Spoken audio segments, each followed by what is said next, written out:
আজকের বিক্ষোভ মিছিলে দলে দলে যোগ দেন। এই আদিবাসীদের উপর অত্যাচার হচ্ছে কেন? বিজেপি সরকার জবাব চাই। এসটি-ওবিসি সম্প্রদায়ের উপর অত্যাচার হচ্ছে কেন? বিজেপি সরকার জবাব চাই। এই জবাব তোমায় দিতে হবে, এই জবাব তোমায় দিতে হবে। আজকের বিক্ষোভ মিছিলে দলে দলে যোগ দেন। এই বিক্ষোভ মিছিল থেকে আওয়াজ তুলে আজকে সারা ত্রিপুরা রাজ্যে ভারতের জাতীয় কংগ্রেস দলের সাংগঠনিক জেলাগুলোতে সম্প্রতি গতকাল বিধায়ক সুদীপ রায় বর্মনের সরকারি বাসভবনে বিজেপি নামে জনজাতি মোর্চার কিছু অবুঝ লোক যারা একটা পাবলিক প্রপার্টিতে গিয়ে হামলা করেছে, আমরা ভারতের জাতীয় কংগ্রেস দলের পক্ষ থেকে তীব্র ধিক্কার এবং নিন্দা জানাচ্ছি। বন্ধুগণ, এই যে ভারতীয় জনতা পার্টির সরকার, আপনারা জানেন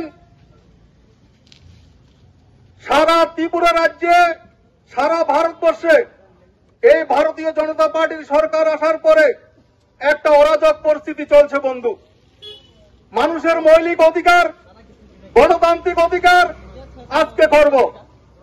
বন্ধুগণ, আপনারা জানেন বিধায়ক সুদীপ রায় বর্মন উনি যে কথা বলেছেন, মধ্যপ্রদেশে প্রবেশ শুক্লা বিজেপি যুব মোর্চার একজন নেতা একজন আদিবাসী ভাইয়ের গায়ে প্রস্তাব করে দিয়েছে। বন্ধু, গত 2-3 দিন আগে এসসি সম্প্রদায়ের 2 জন মানুষকে মুখে ঘাস দিয়ে গরুর মতো ওনাদেরকে রাস্তায় হাঁটিয়ে নিয়ে যাচ্ছে। বন্ধু, সারা ভারতবর্ষে বিজেপি সরকার এবং তাদের পালিত গুন্ডা বাহিনী এইভাবে জাতি, জনজাতি, এসটি, এসসি, ওবিসি, মাইনরিটি বিভিন্ন সম্প্রদায়ের উপর ওরা আঘাত করছে। এটার উদ্দেশ্য কি? কারণ ভারতীয় জনতা পার্টি, ত্রিপুরা রাজ্য সরকার এবং কেন্দ্রীয় সরকার বুঝে গেছে এই যে সরকার, এটা কোনোভাবে আর টিকিয়ে রাখা সম্ভব নয়। এখন কি করতে হবে? মানুষের মাইন্ডকে বিভিন্ন দিকে ঘুরিয়ে দিতে হবে। সেই জন্য যখন বিধায়ক সুদীপ রায় বর্মন এই সত্য অপ্রিয় কথাটি বলেছেন, তখন বিজেপির নেতৃত্বরা প্রকাশ্য একজন ভারতীয় জনতা জাতীয় কংগ্রেসের একজন বিধায়কের বাড়িতে তারা হামলা করতে পারে। বন্ধুগণ, এই রাজ্যে কোনো আইনের শাসন নেই। আর যারা ত্রিপুরা রাজ্যের মাননীয় যারা আমাদের পুলিশ প্রশাসন, আমি ডিজি সাহেবের কাছে অনুরোধ রাখবো আপনারা একটু শক্ত হন। কারণ আপনারা জানেন আজকে আমাদের জাতীয় কংগ্রেস বা বিরোধী দলের নেতৃত্বের উপরে হামলা হচ্ছে, বিধায়ক আবাসে এমএলএর উপরে হামলা হচ্ছে, আপনাদের উপরে কিন্তু হামলা আসবে। কারণ বিজেপি ওরা জেনে গেছে।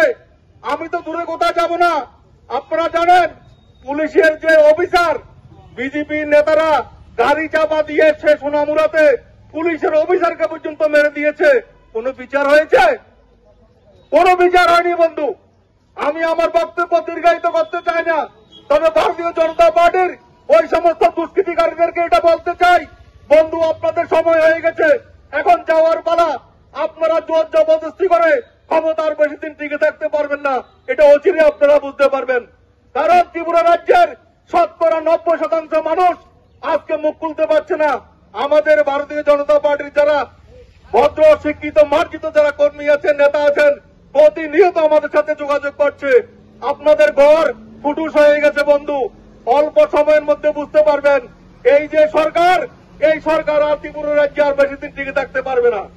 তাই আমি এই বিলোনিয়াবাসী, প্রিন্ট মিডিয়া, ইলেকট্রনিক মিডিয়া আর একটা বাহিনী সবাইকে আমি ভারতের জাতীয় কংগ্রেস দলের পক্ষ থেকে আমি নমস্কার, অভিনন্দন জানিয়ে এবং আগামী দিনে আরো তীব্রতর আন্দোলনের যে আমাদের বার্তা সেটাকে জানিয়ে আমি আমার সংক্ষিপ্ত আলোচনা এখানে শেষ করছি। বন্দে মাতরম। ভারতের জাতীয় কংগ্রেস জিন্দাবাদ, ত্রিপুরা প্রদেশ কংগ্রেস কমিটি জিন্দাবাদ, অল ইন্ডিয়া কংগ্রেস কমিটি জিন্দাবাদ, মল্লিকার্জুন খাড়গে জিন্দাবাদ, রাহুল গান্ধী জিন্দাবাদ।